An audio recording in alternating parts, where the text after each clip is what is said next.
Magandang gabi mga master. Andito na yung mga inaantay nating Lancer tactical units natin.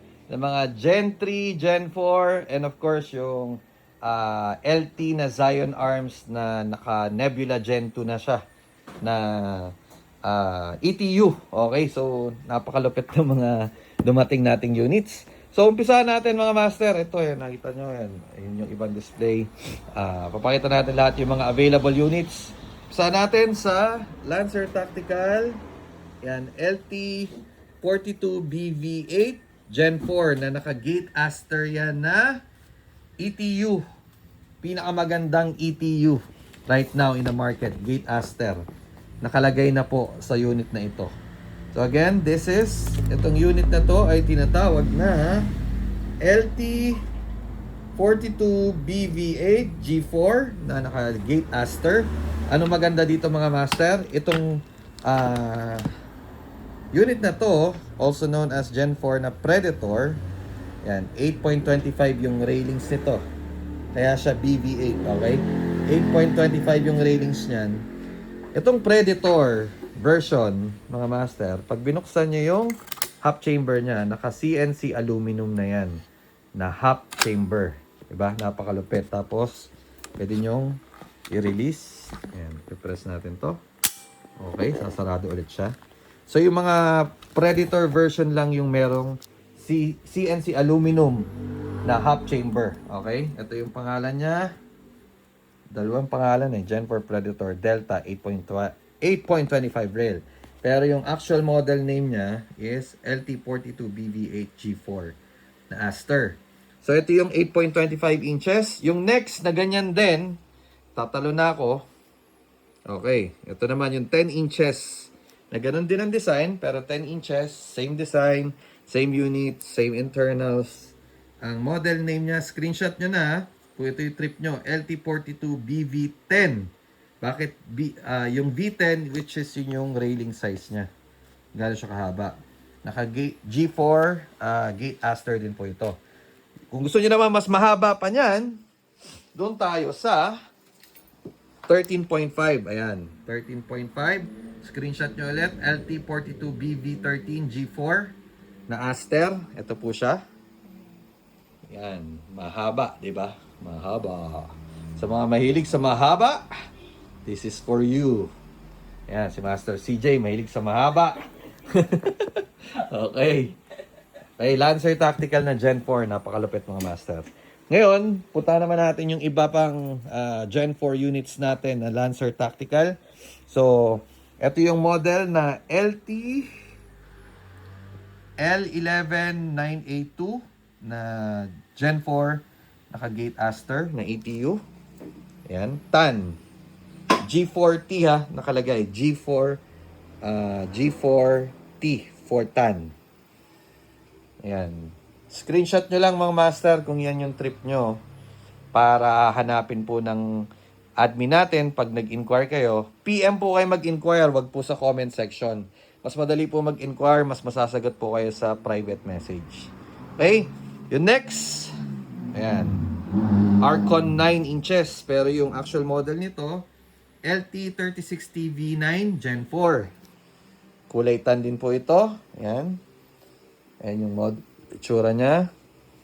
Napakaganda ng mga Gen 4 na Lancer Tactical. At yung mga gantong unit mga master, it doesn't come with battery and charger, no? Wala siyang kasama. Okay? Hindi katulad ng mga Gen 2 na Lancer Tactical. Wala po tayong dumating na Gen 2. So, puro mga Gen 4 po ito. Tapos, Gen 2 naman na Zion Arms. Okay? So, tawid tayo dito. Ito yung sinasabi ko. Gen 2 na Zion Arms. Ito yung model niya, ZA or Zion Arms R15 13B NE2. So, ano itsura niyan? Yan, mga master. Napaka-pogi. So, ito yung Zion Arms na naka M4 magazine. Tapos, built-in suppressor. Kasama na po yan, no? So, gusto niyo ng Zion Arms. Yun lang, pag mga Zion Arms unit, mga master, wala po talaga siyang kasamang front and rear sights. May mga certain units din po tayo sa Lancer Tactical natin na walang kasamang front and rear sights. Okay? So, tatanong nyo muna pag nag-inquire kayo. Okay, next. Punta tayo ulit. LT Zion Arms po ulit ito. Ayan. LT ZA R15 13H and E2. Paki-screenshot kung trip nyo tong unit na to. At inquire nyo. Ayan. Nakalagay po sa kanya Nebula 2. So, hindi na kayo magkakamali. Version 2 na ng Nebula ETU niya, mga master. So, other Gen 4 units natin. Ito ang itsura niya. Yung mukhang M4A1. Okay, maraming naghahanap ng ganito. So, ang model nito ay LT04B G4. Okay? Again, mga master, LT04B na Gen 4. Maraming nagkakagusto sa ganyan. And next, ito, tingnan nyo yung itsura. Ayan.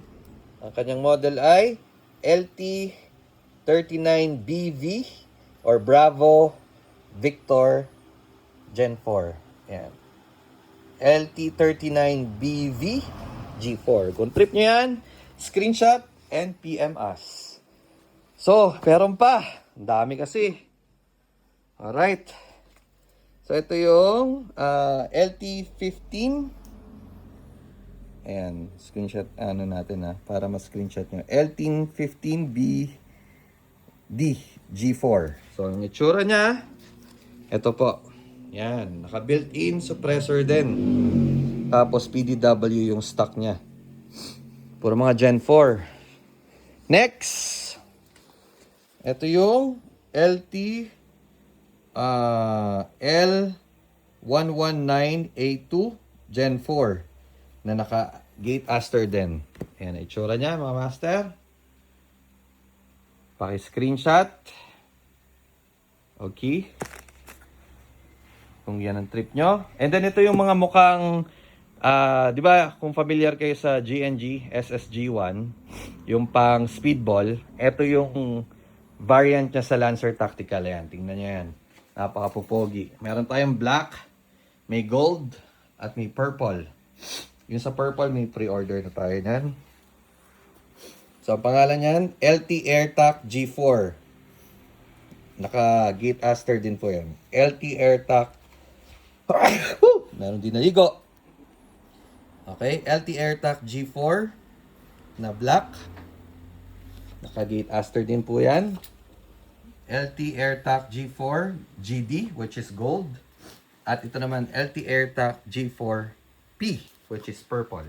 So, yung pinakadulo niya is yung color. Okay? So, yun yung mga available nating rifle units, mga master. Meron din tayo dumating na pistols.